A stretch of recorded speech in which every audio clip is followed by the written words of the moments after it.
Hey everyone, welcome to my channel. So for today's video, I wanted to do a video talking about all the books that I read in the month of November. I read 4 books in the month of November, but I'm going to be talking about 5 books because I started one at the end of October and I finished it in November, so I'm just in the beginning of November, so I'm just going to mention it as well. I started this book at the end of October and I finished it at the beginning of November.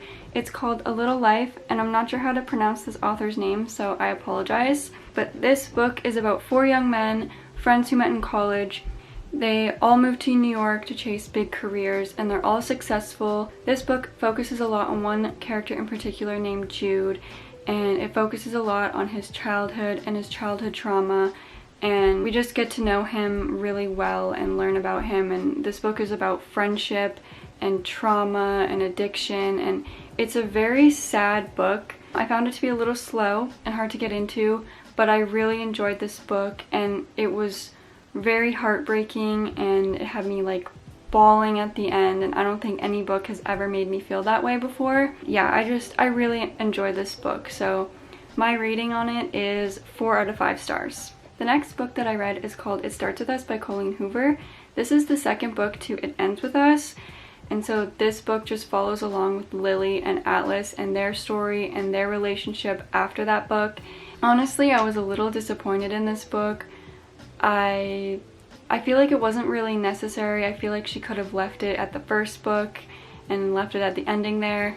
There wasn't really much to it for me, and I'm not really sure if I'm like a huge fan of her writing. I feel like it's a little cheesy for me. So yeah, I feel like this story wasn't that necessary. I feel like she could have just left it at the first one, so I give it a 3 out of 5 stars, which isn't that bad, but not the best, not my favorite.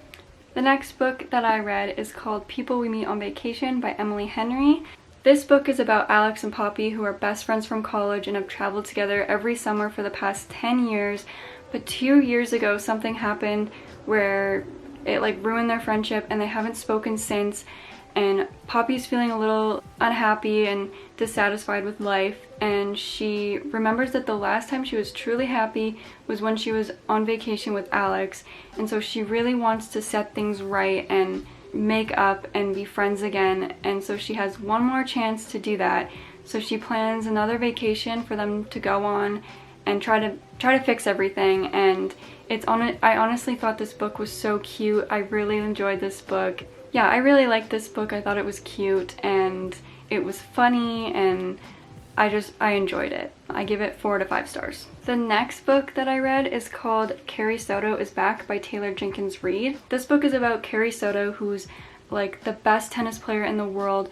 She retired in 1989. She's at this championship watching this tennis player named Nikki, and Nikki is about to beat Carrie's record, and Carrie doesn't want that to happen at all, and she decides to come out of retirement to try to keep her record and beat her and continue to be the best tennis player in the world. Honestly, I was so excited to read this book because it sounded very interesting to me. Even though I don't understand tennis that much, I don't really know anything about the sport, it still sounded very interesting to me, and I did find a lot of it interesting.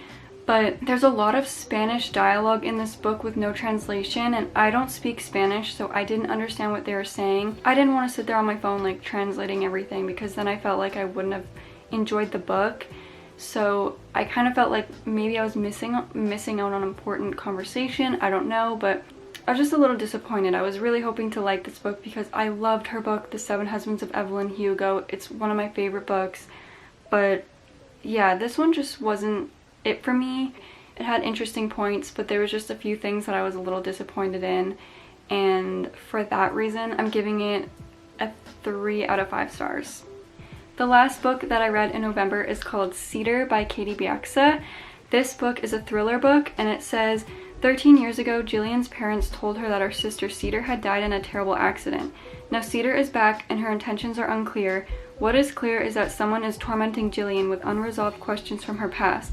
What happened to Cedar, and what does Jillian's perfect boyfriend Will have to do with her disappearance? This book was so good. Like I had such a hard time putting this book down.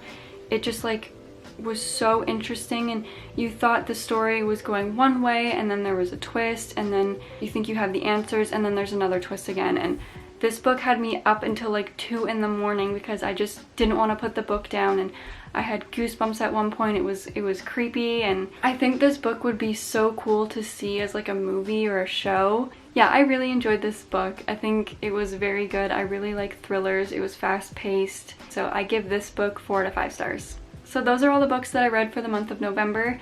Let me know in the comments below what your favorite book is and if you read any of these books. I hope you guys enjoyed, and hopefully I'll see you in the next one.